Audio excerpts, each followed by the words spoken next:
Seit 3 Jahren folgen wir der legendären Panamericana, einmal quer durch die Amerikas. Es ist ein Abenteuer, das uns herausfordert und uns immer wieder zeigt, was alles möglich ist. Es lief besser als erwartet, also ich hatte eigentlich schlimmere Befürchtungen. Doch leider hält die Reise nicht nur Höhepunkte bereit. Im Gegenteil. Sowas haben wir auf der gesamten Reise nicht erlebt. Aber wir wissen, dass einfach an Weiterreisen jetzt gerade nicht zu denken ist.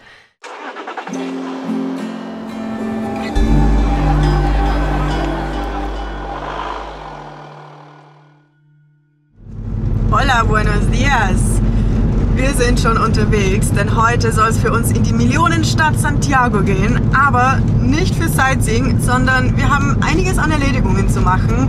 Wir wollen in den nächsten Tagen die Zivilisation weitestgehend verlassen. Es soll richtig in die Anden reingehen, auch mal wieder über eine Grenze. Und da wollen wir uns vorbereiten, also das heißt uns, aber auch den Van natürlich. Jimmy soll weiterhin so verlässlich bleiben wie bis anhin. Das heißt, wir müssen ein bisschen Liebe schenken. Es geht als erstes direkt in eine Werkstatt. Auf dem Weg dahin müssen wir aber auch noch die santiagische Rush Hour hinter uns bringen. Es ist leider ziemlich viel Verkehr. Aber ja, das bringt halt so eine Großstadt mit sich. Das ist halt dynamisch, da ist was los. Und irgendwie finde ich das schon auch cool. Also zumindest vom Beifahrersitz aus.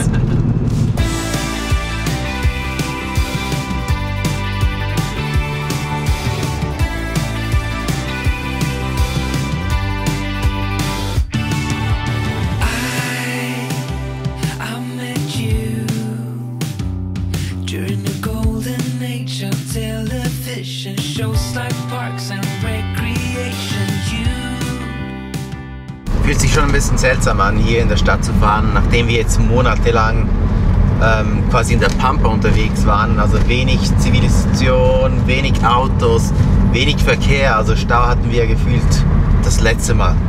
Keine Ahnung wann. Ja, ich glaube, das habe ich nicht so vermisst, im Stau zu stehen und einfach zu warten, bis man ankommt. Es dauert zwar nicht mehr lange, aber es zieht sich halt. Ich glaube, da vorne hat es einen Unfall gegeben und darum staut es jetzt so dahinter. Ja, so ist gerade gestanden, gell? Wir sind weiterhin im Sprinter-Konvoi unterwegs mit Flavia und Tino. Sie wollen auch hier ihren Van durchchecken lassen, bevor es in die Anden geht. Ich meine, wo geht es besser als in Santiago? Und wir haben ja auch eine Werkstattempfehlung bekommen. Also da fühlt man sich auf jeden Fall immer sehr gut aufgehoben.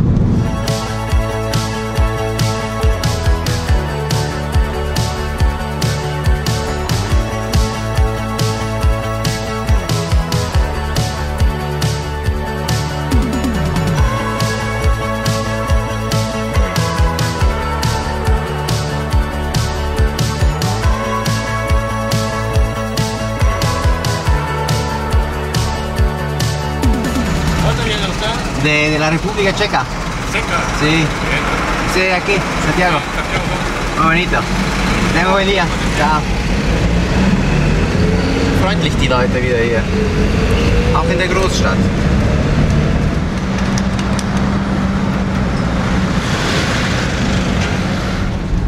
Ja, das muss es sein. Hier ist es. Keine Ahnung, wo wir parken sollen. Ja, sonst fragen wir gleich drin. Oh ja. Wir müssen schauen, wo wir parkieren können, weil da ist alles voll. Also gemäß den Fotos auf Google Maps, auf der Adresse war das schon der davor? Ja. Der mit diesen Repuestos. Ich glaube, das war schon der richtige. Auch hier in Santiago gibt es eine Straße oder besser gesagt ein ganzes Viertel, wo sich alles rund um Autos dreht. Hier sind ein Ersatzteilgeschäft neben dem anderen, eine Werkstatt neben der anderen. Und da ist es halt schwer herauszufinden, was jetzt genau die Werkstatt ist, zu der man hin will. Habt ihr was herausgefunden? Ja, sie parken da und wir machen noch was eine Runde. Okay, also war es schon da hinten? Ja, ist schon richtig. Ja, machen wir eine Runde.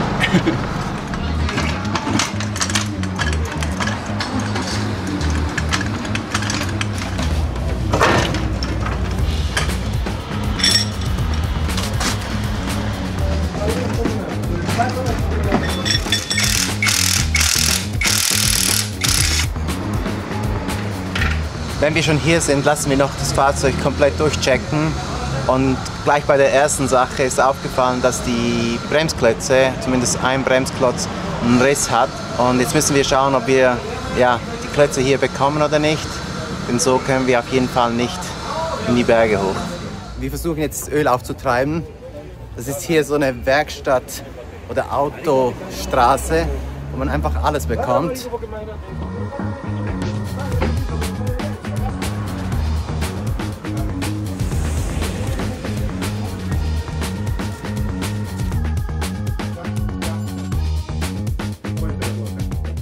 Wir haben jetzt mit Harry Öl gekauft.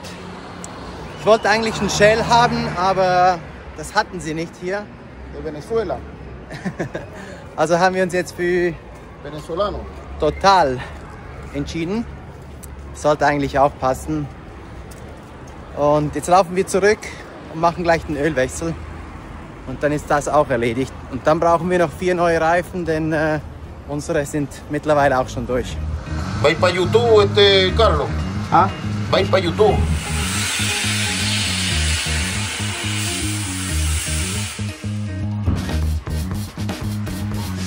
9 litros, no de más. Sí, Natürlich kann immer mehr kosten. Bremsklötze, Reifen, Ölwechsel. Aber den Luftfilter blasen wir noch aus, Den oder? blasen wir noch aus.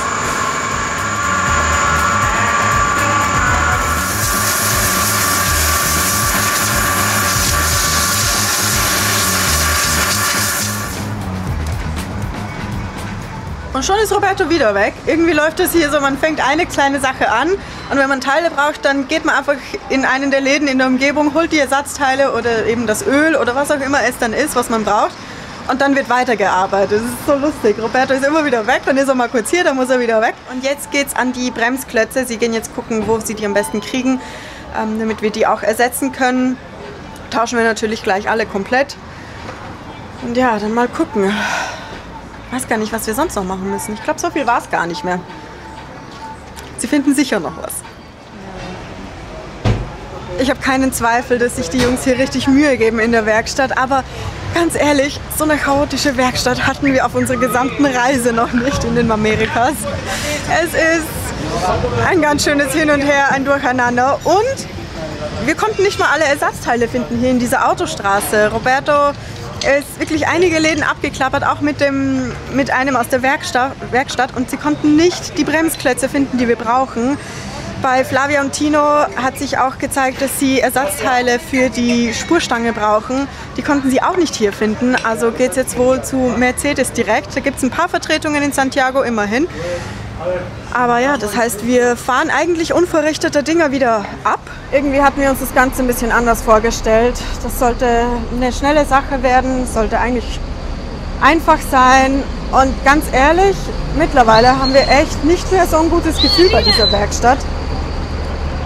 Es ist alles so chaotisch, alles durcheinander. Die machen irgendwie 5 Sachen gleichzeitig. Und man hat irgendwie kein gutes Gefühl bei dieser Werkstatt. Irgendwie hat man Angst, dass sie mehr kaputt machen, als was sie richten. Ja, keine Ahnung. Auch mit den Ersatzteilen wird es schwierig irgendwie und mal gucken. Vielleicht kommt ja Roberto dann zurück und sie haben doch alles dabei und es ist alles in Ordnung, aber ja, keine Ahnung. Ich gehe jetzt mal was zu essen holen. Essen tut immer gut.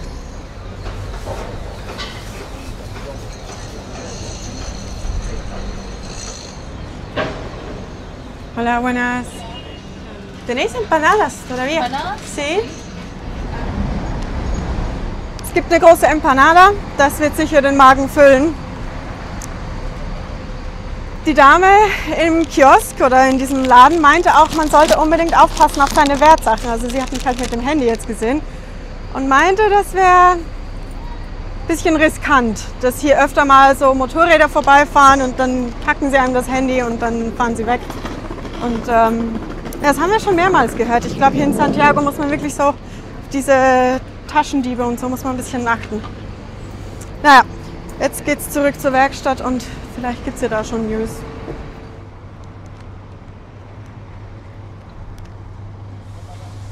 Okay Leute, wir waren jetzt bei Mercedes bzw. bei Kaufmann. Das ist der Hauptimporteur von Mercedes.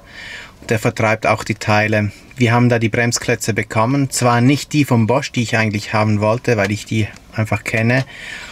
und weiß, dass die gut sind, aber die Teile, die wir bekommen haben, werden hier von Mercedes quasi vertrieben, also werden die auch okay sein. Fahren jetzt dann aber auch zurück, um die Mädels abzuholen, denn die stehen immer noch bei der Werkstatt, wo wir auf jeden Fall die Bremsklötze nicht einbauen lassen, denn wir fühlen uns einfach nicht wohl da bei denen.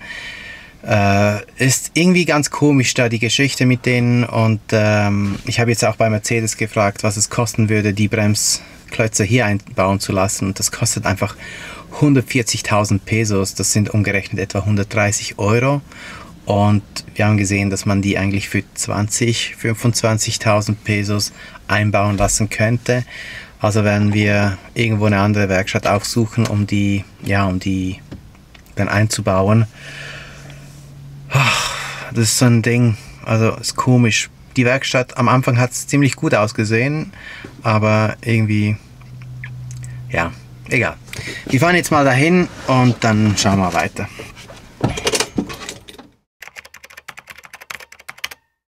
Buenos dias und ein kurzes Update von unserem Werkstattmarathon. Wir waren gestern nochmals in verschiedenen Werkstätten, um einige Sachen erledigen zu lassen, aber auch da war es wieder ein richtiges Chaos, ein richtiges Durcheinander. Die Teile lagen links und rechts und irgendwie hat man nie ein gutes Gefühl, wenn einfach Teile am Boden rumliegen, wie zum Beispiel Bremsklötze. Das war halt einfach nicht geil, muss ich sagen. Und wir haben ja schon einige Werkstattbesuche hinter uns und wir wissen, es kann chaotisch sein und es ist nicht immer alles 100% clean, wie wir es vielleicht von zu Hause kennen. Aber am Ende sind wir da rausgefahren und wussten, hey, die Arbeit wurde richtig gemacht und man konnte weiterfahren. Das hatten wir jetzt in den letzten 2 Tagen überhaupt nicht. Also keine Ahnung wieso. Es lag sicherlich nicht an der Sprache, denn ich spreche perfekt Spanisch, aber halt einfach, sowas haben wir auf der gesamten Reise nicht erlebt. Immerhin konnten wir dann irgendwann mal noch die Bremsklötze ersetzen lassen. Wir haben auch neue Reifen gefunden. Das konnten sie auch machen. Das Alignment wurde gemacht, also die Spureinstellung wurde gemacht. Aber jetzt ist schon wieder das nächste Problem. Unser Lenkrad hängt komplett schief. Und das heißt für uns, heute müssen wir wieder dahin fahren und das wieder erledigen lassen. Das kann einfach nicht sein, dass man 3 Tage für solche Kleinigkeiten, also wir müssen nicht, weiß Gott was erledigen. Es waren Bremsklötze, Reifen, that's it. Es war kein Hexenwerk, aber irgendwie geht hier halt einfach nicht. Und das ist sehr frustrierend, denn wir wollten eigentlich schon weiterfahren, wir wollten eigentlich schon wieder in Argentinien sein. Aber irgendwie hängen wir hier fest und keine Ahnung. Es hilft alles nichts. Wir müssen wieder in die Stadt. Wenigstens können wir Jimmy unterwegs mit einer gründlichen Wäsche noch etwas Liebe schenken. Dann geht's zur Spureinstellung, um endlich das schiefe Lenkrad zu richten. Aber bei der Testfahrt folgt die Ernüchterung. Jetzt zeigt das Lenkrad in die andere Richtung. Also alles nochmal von vorn. Erst beim 3. Anlauf passt endlich alles. Das Lenkrad sitzt gerade, die Hoffnung steigt.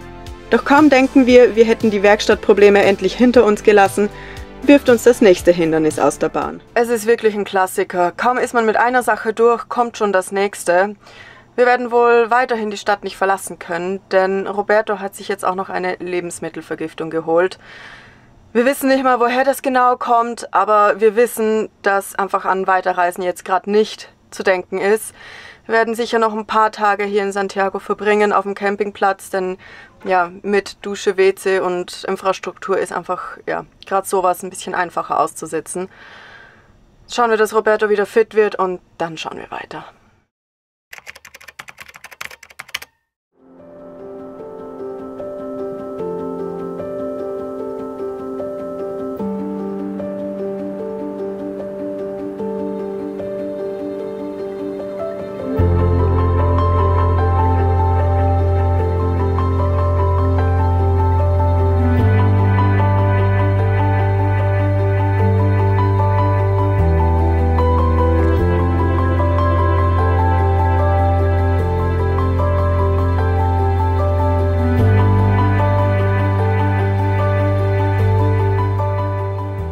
Buenos dias. Buenos dias. Ihr seht, wir haben es in die Natur geschafft, aus der Stadt raus. Wir sind hier mitten in den Bergen. Ich lieb's einfach. Ja, es tut richtig gut, hier draußen zu sein. Und auch mir geht es mittlerweile besser nach der Lebensmittelvergiftung. hat es mich doch ziemlich hingehauen. Also es ging mir ein paar Tage richtig schlecht. Aber ja, ich komme langsam wieder auf die Beine und weiter geht's, oder? Insgesamt sind aus den ursprünglich geplanten 2 Tagen somit 10 Tage geworden. War auch mit unerwarteten Kosten verbunden, weil wir ja immer auf dem Campingplatz waren.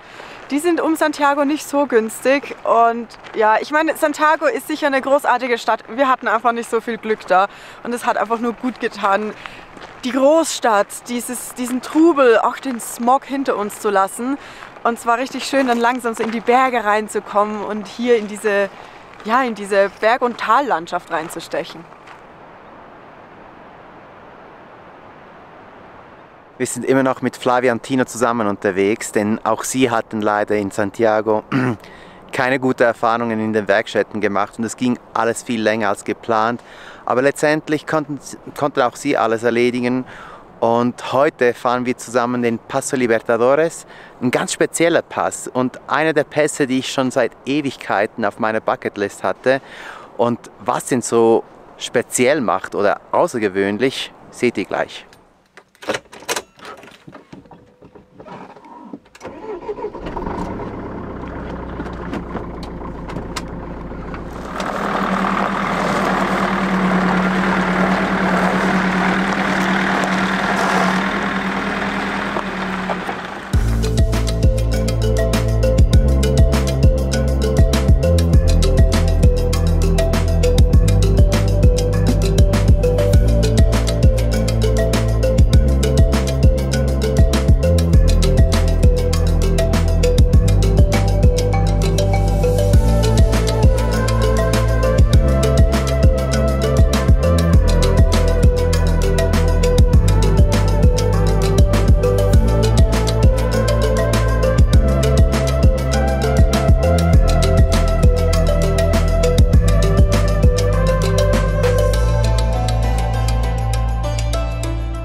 Ich muss ehrlich sagen, ich habe schon echt Respekt vor diesem Pass. Ich weiß nicht, wann wir das letzte Mal überhaupt einen Pass gefahren sind und ich ja sowieso. Also ich glaube, Roberto wird sich da sehr viel besser machen, aber... Jemand muss mit der Drohne fliegen. Ja, ich meine, an Herausforderungen wächst man ja auch, oder? Ich hoffe nur, dass das Auto nicht zu sehr drunter leidet, weil also das können wir jetzt gar nicht brauchen, wenn auch noch mit dem Auto was wäre. Und ja, man hört ja immer wieder, dass die Straße auch gefährlich sein soll, aber es wird schon, oder?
Was ist das für ein Pass? Wahnsinn, 29 Spitzkehren und wie viele Höhenmeter? Wir sind mittlerweile auf 2900 Höhenmeter gekommen, innerhalb von kürzester Zeit. Das ist unglaublich hier. Ja, Wahnsinn. Und ich glaube, es lief besser als erwartet. Also ich hatte eigentlich schlimmere Befürchtungen beim Hochfahren. Ja. Aber ja, ist schon besonders hier. Sehr eindrücklich, also sehr speziell. Ja. Ich bin froh, dass wir das gemacht haben. Und jetzt geht es noch ja, quasi über den kleinen Hügel hier, über die Grenze. Wir fahren wieder nach Argentinien rein. Stimmt, ja. Das kommt ja auch noch. Los.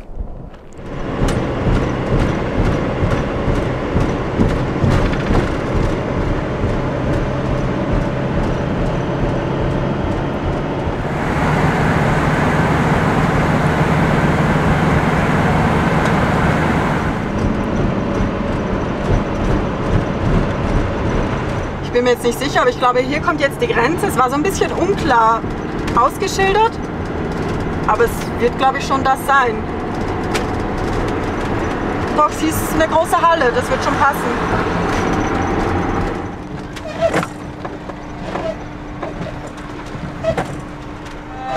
Argentina.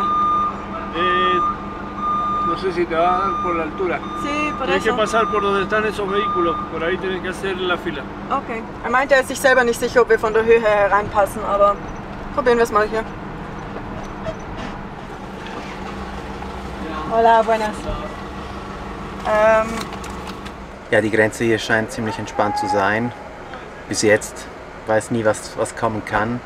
Man kann hier eigentlich auch alles im Fahrzeug machen. Er meinte, wir müssen gar nicht aussteigen. Mal schauen, wie das weitergeht.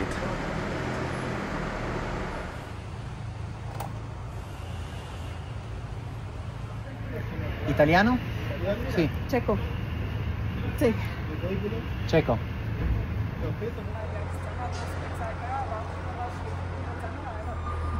Salida 20. März. Oh, sehr gut, Sie kommen Stand.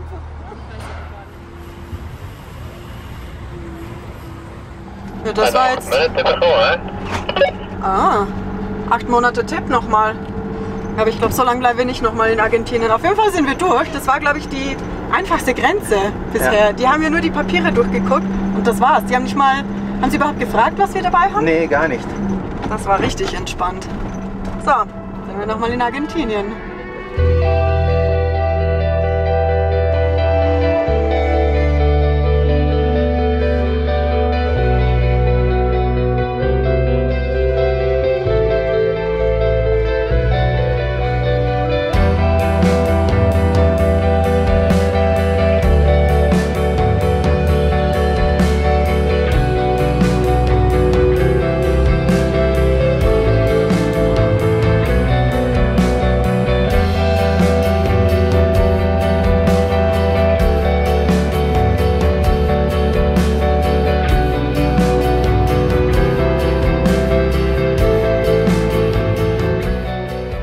Wow, was ist denn das hier für ein Panorama hier auf der argentinischen Seite? Sieht ja wieder komplett anders aus. Also hier durch dieses Tal zu fahren ist schon richtig cool. Richtig cool. Man sieht auf den Seiten immer wieder, dass hier irgendwann mal eine Bahn durchgefahren ist. Aber das war wahrscheinlich vor sehr langer Zeit. Wenn wir da einen Zettel abgeben? Ja, also ich glaube, auf jeden Fall gibt jeder das Zettel ab. Hola, buenas. Adelante. Gracias. Ciao.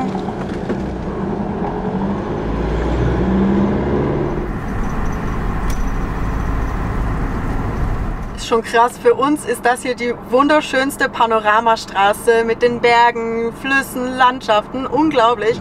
Aber man sieht auch so viele LKWs diese Straße nutzen. Also das ist einfach so ein wichtiger Grenzübergang für den Warentransport. Das ist für uns irgendwie so gefühlt eine ganz andere Welt. Ja, das weniger Schöne ist dann, dass man eben auch durch diese Kurven die Transporte auch nicht überholen kann. Die LKWs, gerade hatten wir jetzt ewig lang den Tiertransport vor uns. Ja, jetzt haben wir gesagt, wir machen kurz Halt und lassen den mal vorbeiziehen und fahren dann gleich weiter. Aber es ist, ja, ist einfach so wunderschön, diese Landschaft. Das ist unglaublich.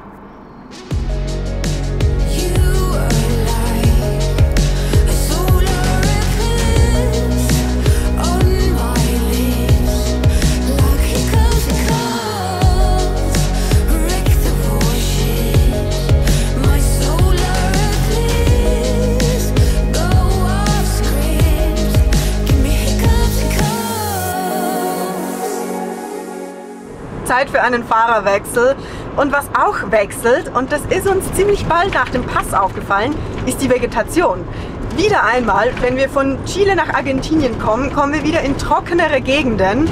Ich meine, ja, die Region um Santiago ist jetzt auch nicht wahnsinnig saftig grün. Aber trotzdem, man merkt wieder mal, dass die Niederschläge an den Anden hängen bleiben und nicht bis Argentinien rüberkommen oder zumindest nicht in so einer Menge. Und es hier trockener ist, nochmal karger. Und wenn man dann aber in die Täler kommt, dann sind jetzt Bäume da, um auch Windschutz zu bieten, denn es ist richtig windig. Ich weiß nicht, wann es das letzte Mal so windig war wie jetzt hier heute, aber es war auf jeden Fall in Argentinien, da bin ich mir ziemlich sicher. Und die Bäume sind mittlerweile auch, ja, schon ganz schön gelb. Also man merkt, wie dieser Herbst voranschreitet oder wir eigentlich ja fast schon Winter hier haben. Ist irgendwie schön vertraut, aber irgendwie auch verkehrt, weil eigentlich bräuchten wir jetzt einen Frühling und ich komme immer noch nicht damit klar. Aber es ist schon schön irgendwie. Ich liebe ja Herbst, also die Herbstfarben sind immer schön.